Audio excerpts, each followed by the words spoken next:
Jenna, when I first saw this, I was absolutely, positively stunned. I've been covering the NBA for 26 years, and I have rarely, if ever, seen a quote like that, an admission like that. You're basically saying that with 2 of the top 10 players in the league, we can't win a championship. We don't have a chance. And then as I thought more about it, and I know LeBron, I've known him since he got in the league, knowing that he is as confident in his game individually and in his ability to turn around any team, knowing that he is smart and calculated in his interviews, knowing that he is ultra competitive, I realized there's only one explanation for what he said last night. And that explanation is he is making a public push for the Lakers to make a major trade. That's the only possible explanation for what he said. And LeBron went up there. You see his body language. He was confident. He was like waiting for the question. Then he said, "You want to follow up?" Like he knew exactly what he's saying. He is making a push. And the fact that LeBron said that, and the fact that Frank Vogel did not play Russell Westbrook for the last 14 and a half minutes last night. Remember, when he didn't play Westbrook the first time down the stretch, he had to kind of get the go-ahead from the front office, right? They asked him, did you clear that with the front office? Oh, yeah, it's good. They got my back. Okay, so there have been discussions, and they have realized we can't win it with Russ. Simple as that. It's not saying Russ hadn't had a great career. He's not a fit. They basically have come to the realization, Nick, that we all came to when we first heard that they might go after Westbrook.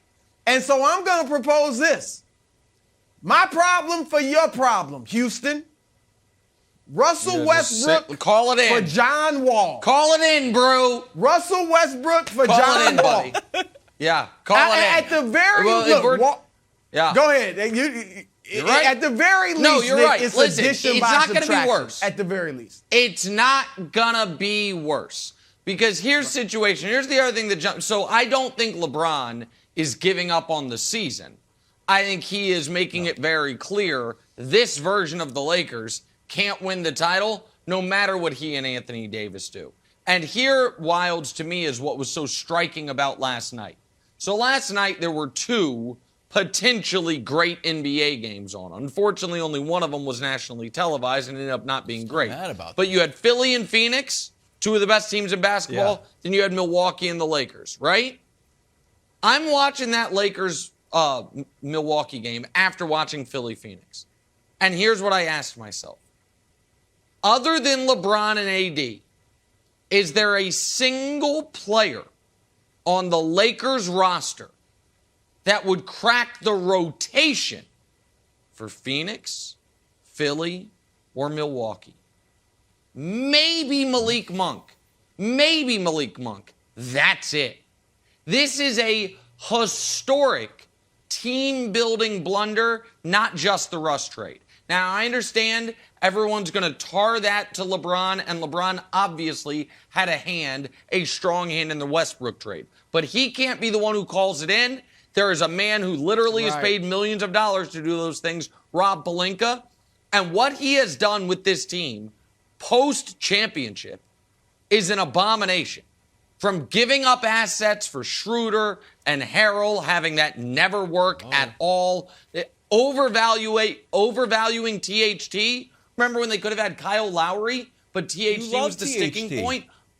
I thought you loved THT. I was wrong about that one, too. Told you, Guess Nick, what? I get to be wrong. They should have made that Brew move. told me about that. Absolutely. I was wrong. I'm allowed to be wrong. I'm not. I have to talk about every sport, every team. Clearly, Rob Pelinka, you only got to focus on one team. You only got to focus on one sport, buddy. Like, listen, I'm going to have some hits and misses. That's fair. But I got to be ready. I got to be ready to talk Mike Trout if he comes up. Pelinka, you don't, pal. You don't. You're right there. You're every day. Great take. You have the call. So overvalued THT, undervalued Caruso, a total disaster in the Russ trade. There's a random player generator. I'll tell you the website, generatormix.com. I'm going to click a button. I have it set up. I'm going to click a button. It's going to give me 5 random NBA players. You tell me if this is a better rotation. Hold on. Here's what we got. We got Desmond Bane. I'll take it. Royce O'Neal, Trey Jones, Taco Fall, and a guy I'm not familiar with, Jalen Harris. Send it in. Give me those 5 random player generator guy. Fine. Jeez. Like, it's a disaster. It's a wild. Can you imagine? You've gotten 74 games from LeBron and AD. Not ideal because they theoretically could have played 110, but 74 games. LeBron's playing at, what would we call it, a 94 out of 100. AD's playing at an 88 out of 100 if we're going to put grades on it. Could you be worse? If you have 2, that's 40% of your team that's on the court. You have those 2 guys. They're in a bad spot. They're in a bad spot. Yeah. And Rob Pelinka, all right, he's got to make some calls, my friend. All right, I'm going to try to be optimistic, and I'll throw this question to Brew. Broussard, first I want to show you a horrible statistic from Russell Westbrook. And look, when you watch Russ in these games, he's not the Russ of old. He's shooting 27% from the field. He's the worst out of everybody this month. And I want to show you this play where now the Bucks are like, hey, you know what, Russ? Shoot it. They're not talking about threes, not talking about mid-range jumpers. We're talking about gimmies. And like, yeah, take that shot. We're fine with it. So to me, is there any chance, Broussard, in your mind that Russ can get right? That you can tweak his game somehow? We know that he came on strong last year in Washington. Do you think, and this is the weirdest thing in the world, I can't tell if he needs more confidence or less. I have no clue, but have you given up on the fact that Russ's style of play can change if there's no takers by Thursday? He's not a fit. He just isn't a fit. Okay.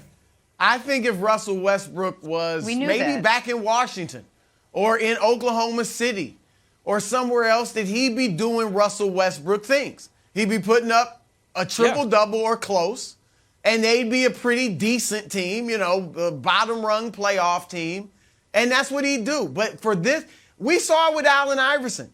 He wasn't a fit in Detroit. He wasn't a fit in Memphis. There are certain players, I would say Pistol Pete Maravich, Allen Iverson, and Russell Westbrook, who are superstars, legends, and icons.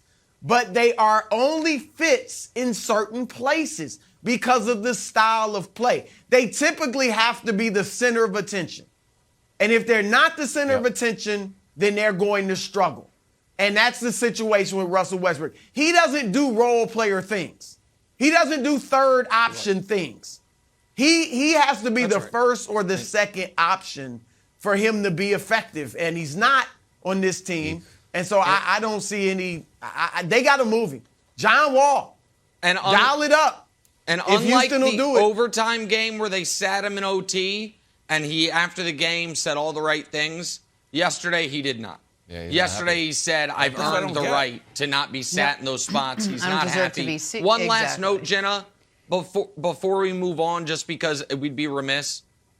The other thing that happened last night was the best player in the league reminded everyone why he's the best player in the league. He's like, I averaged 40 a game last year against Brooklyn. How about I average 45 a game this year against the Lakers? Like, Giannis rises to the occasion when he knows, Giannis versus AD, that used to be a debate. Remember that? Is it one now? No, not at all. Giannis reminded everyone why he's the best player in the world.